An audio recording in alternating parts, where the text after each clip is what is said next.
अस्सलाम वालेकुम दोस्तों।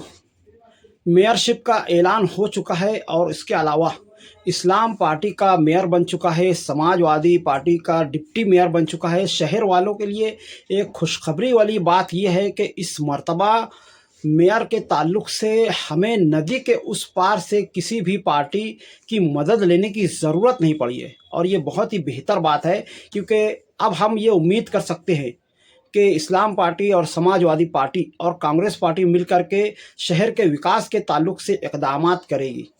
पर वहीं मैं हमारे शहर के नौजवान हजरात से ये गुजारिश करना चाहूँगा, चाहे वो किसी भी पार्टी का सपोर्ट करते हों, कि अब आप अपने काम धंधे से लग जाएं। अब आपको सियासी लोगों के पीछे अपना वक्त बर्बाद करना नहीं चाहिए। अपनी घर गृहस्थी और अपनी जिम्मेदारियों की तरफ तवज्जो दें।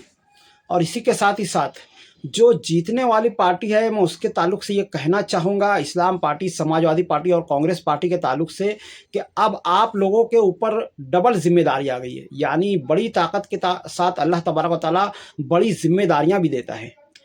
मरहूम शेख रशीद साहब का नाम और ज़्यादा बुलंद करने का आपको अल्लाह तबारक व तआला ने एक मौका दिया है और इस मर्तबा आपको शिद्दत से और भी ज़्यादा तरक्की का काम करना होगा, विकास का काम करना होगा, शहर की बुनियादी सहूलतों के ताल्लुक से काम करना होगा।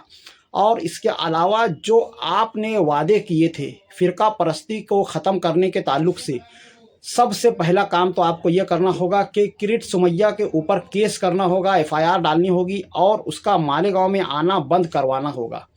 जिस पावर का आप शहर के आवाम से मुतालिबा कर रहे थे, शहर के आवाम ने आपको वो वक्त दिया, वो पावर दे दी है और अब जाहिर है इस ताल्लुक से आपको काम करना होगा।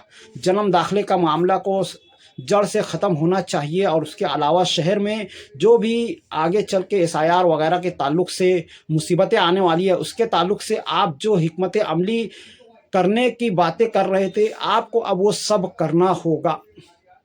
और इसके अलावा शहर के विकास के ताल्लुक से भी काम करना होगा। ताकत के आने के बाद बहुत सारे लोग ऐसे होते हैं जो ताकत के नशे में चूर हो करके कमज़ोरों पर जुल्म करते हैं, बदले की सियासत वगैरह करते हैं। इस तरह की सियासत आप लोगों को नहीं करनी होगी। मैं आपसे उम्मीद करता हूं कि शहर ने जिस काम और तरक्की की बुनियाद पर आपको चुन करके लाया है, आप उस पर खरे उतरेंगे। दो तरह के लोग होते हैं जो कि चुन कर आते हैं। एक ऐसे होते हैं कि जो चुन कर आने के बाद हज़रत उमर फ़ारूक रज़ी अल्लाह ताला अन्हु और हज़रत सुल्तान सलाहुद्दीन अय्यूबी रहमतुल्लाह अलैह के रास्तों पर चलते हैं या उनको अपना कायम व मकाम मानकर उन रास्तों पर चलने की कोशिशें करते हैं। मैं चाहूँगा कि आप उसी रास्ते पर चलें और अल्लाह से डरते हुए, अल्लाह के दरमियान अपने हिसाब देने का डर रखते हुए आप अपनी सियासत को करें। और जो दूसरी तरह के लोग होते हैं, फ़िरऔन, क़ारून, शद्दाद, उन रास्तों पर ना चलें। ताकत के नशे में चूर हो करके बदले की सियासत करना या फिर इस ताल्लुक से और काम करना बिल्कुल नहीं करना होगा।